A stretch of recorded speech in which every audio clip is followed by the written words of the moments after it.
Hi, it's Miss Gonzalez Clark again. We're going to go back to the problem that we just worked on involving scaling.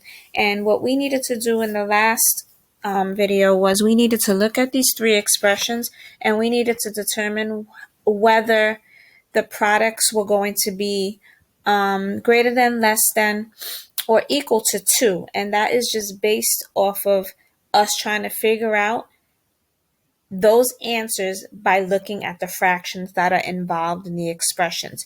We didn't conduct the multiplication, we didn't do any repeated addition, we just looked at it and we were able to come to that determination. Now, let's just think back to what we said from the last video. In regards to the first fraction, we said that when we're multiplying the whole number by a fraction that is less than one whole, then our product is going to be less than the whole number that we're multiplying by. And then we said for the second one, when we are multiplying by a fraction that's greater than 1, our product is going to be greater than the whole number that we are multiplying by. And then with the last one, we said if we're multiplying by a fraction that's equal to 1 whole, then the product will be equal to the number that is being multiplied by, the whole number that is being multiplied. So now we're actually going to do the math and we're going to see if those, if what we said is actually true.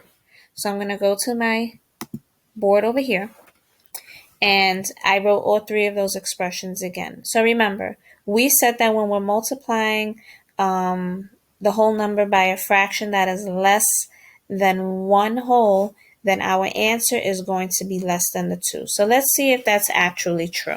So I am actually going to I'm going to show it as repeated addition. So I'm going to take this 97 hundredths and I'm going to write it as a regular decimal number. And I'm going to take it and I'm going to add it twice because we're multiplying by 2.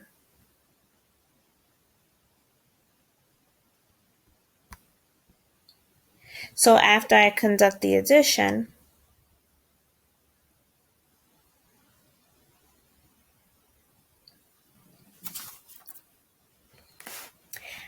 I'm noticing that, let me just move this over. Give me 1 second, I'm sorry.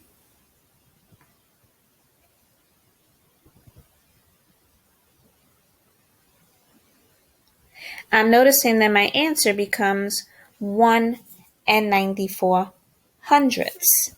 Now, in the last video, we said when we are multiplying by a fraction less than 1, our product is going to be less than the whole number we're multiplying by. So 1 and 94 hundredths is less than 2. So what we said about scaling in regards to multiplying by a fraction less than 1 was true. Okay, now let's move on to the next one. We have our 2 times 101 hundredths. Now, when we spoke about scaling in the last video, we said that when our fraction is greater than 1, our product is going to be more than the whole number that it's being multiplied by. So let's see if that has any truth to it. So I'm going to write 101 hundredths. So that is 1, because we know it's greater than 1 whole, with an extra hundredth. And I'm going to add that twice.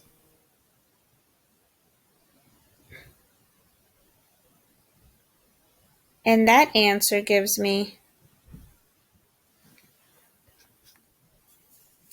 2 and 2 hundredths.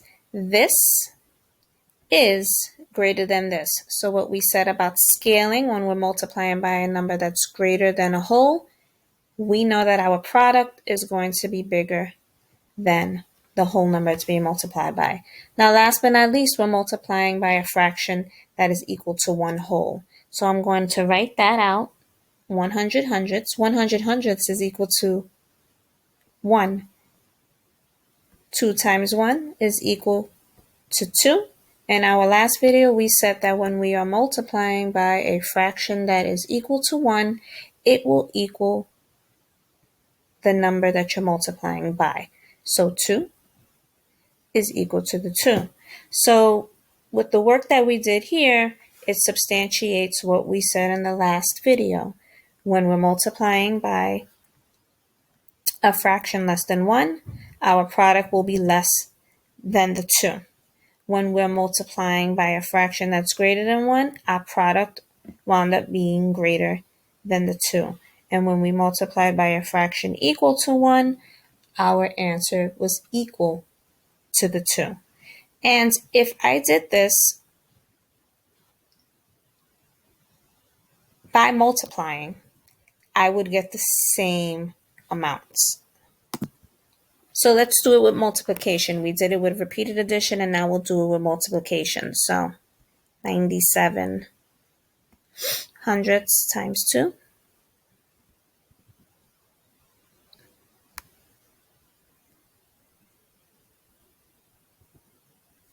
Okay, we're still getting the same answer. This product is less than the 2.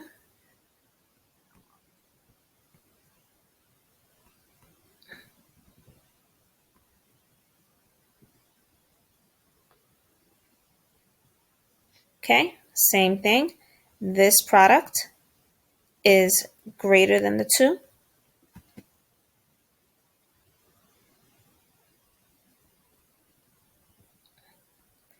And again, this product is equal to the 2. So we did it showing with addition, and now we did it showing it with multiplication. So what we did today was we continued from the scaling problem that we did in the last video. We just were able to determine whether or not those products would be greater than, less than, or equal to the 2. And in this video, what we did is we actually worked it out to see if what we said about scaling in the last video was actually true.